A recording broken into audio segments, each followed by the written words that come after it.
Jalen and Jacoby. Jalen, I'm so fired up for the game tonight. My son just started watching all the Avenger movies, and we're going to be on the couch watching ESPN2 with Rucco and Jefferson taking us through the action through a Marvel lens. I can't wait for the game tonight. What are you going to be looking for?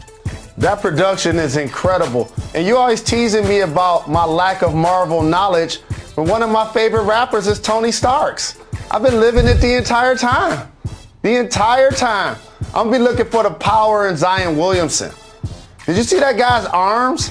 Like, I remember the comic books. And Zion Williamson embodies a level of power and a finisher that we just have not seen. And how about the unlimited range of Steph Curry? Basically a Harlem Globetrotter type of performer playing in the league. Those are the two guys I'm going to be watching. Here's at the Pelicans. Here's some reasons why it's must-see TV. Stephen Curry, he has been on fire lately. The Warriors star averaging over 5 threes per game. That's actually a career high for him, and he's on pace to set an NBA record for a single season as well, with over 5 threes per game. Golden State has a 3-game lead on New Orleans as they fight for the final spots in the Western Conference. According to BPI, the Warriors have a 99% chance now to make the play-in tournament. The Pelicans are down at 21%. And New Orleans is going to have a chance to catch the Warriors, though, because these teams play 3 times in the final 2 weeks this season. Tonight, tomorrow, they're both in New Orleans, and then also May 14th at Golden State. So really, they control their own future, Brian. New Orleans on the verge of missing, though, the playoffs for the second consecutive season if they don't take care of the Warriors in particular. These games are obviously important for this reason, this season, Brian. But what exactly does it mean for the future of this Pelicans team? Yeah, I got to say, I know that the Pelicans are disappointed with where they are, and if they miss the playoffs, which is looking likely, it's going to be a letdown. But I think there's a lot to like about what's going on with this Pelicans team, and it's setting up a really important offseason, Sage. During this year, their defense really was poor in the early going, but in the second half, they've gotten better. And most importantly, they've developed Zion into their point guard of the future. They thought maybe he would run a little bit of offense, take some possessions. But as the season's gone on, Zion has turned into one of the biggest beast ball handlers we've ever seen. And so that means that they're going to have to retrofit their roster in this offseason around that concept. Zion Williamson, point guard. And that means possibly making a big decision with Lonzo Ball. To me, it's one of the most important things that's going to happen in this offseason. Do the Pelicans re-sign Lonzo Ball, or do they look to sign and trade him, maybe to get a forward to put alongside Zion to help him play point guard on the defensive end? I know that this is going to be a frustrating end of the season, but look for big things in the short-term future from the Pelicans. Great perspective, as always, from our Brian Windhorst as we get set for tonight's game, 7:30 Eastern on ESPN, ESPN2. Superheroes of all kinds being represented. Thanks. And Jacoby, it is time for the segment where you decide what we discuss. It is Keep It Moving. Wu-Tang! Wu-Tang! If you want to discuss the topic, say hit the brakes. If not, me and Method Man keep it moving. And we start with the New York Knickerbockers, who got another win against the Rockets yesterday. Jalen, I'm just worried about the second round of the playoffs now. You know what? That's where I'm at now. It wasn't, can we get in the play-in tournament? Now it's who we're going to play in the second round. That's where my head's at right now. I don't even know why you wasting your breath asking my opinion when you really don't care. Go ahead. Go ahead and enjoy your Knicks. Go ahead. Whether it's the Hawks or whether it's the Heat, I'm really starting to look at the number 1 seed in the East, because that's who the Knicks will face in the second round. That's where my head is at. First it was, can we get one playoff game? Now it's, who are the Knicks going to play in the second round? This team cannot be stopped. All I know is this. You've taken your son, my nephew Quincy, to New York Knickerbocker games to watch them struggle. And you've had to come on this show and say that the number is between 7 and 10 straight appearances where he watched them lose. So you get to celebrate your New York Knickerbockers. I was going to take Quincy to a game. I looked up. The price is too high. Price is too high. Knicks are too good right now.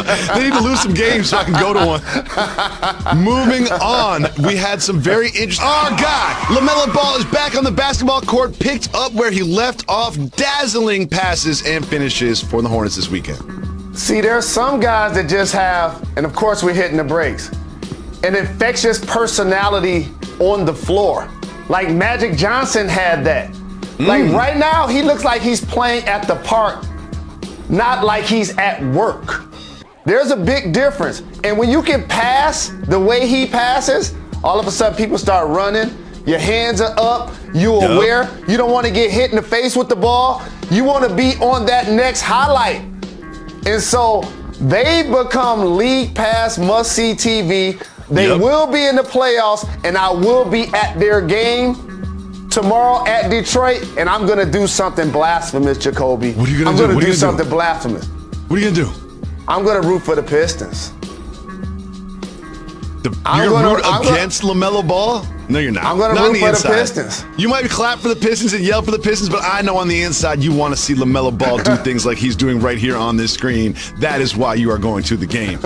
Moving on, the Oklahoma City Thunder, a professional basketball team, lost by 57 points in a game against the Pacers this weekend.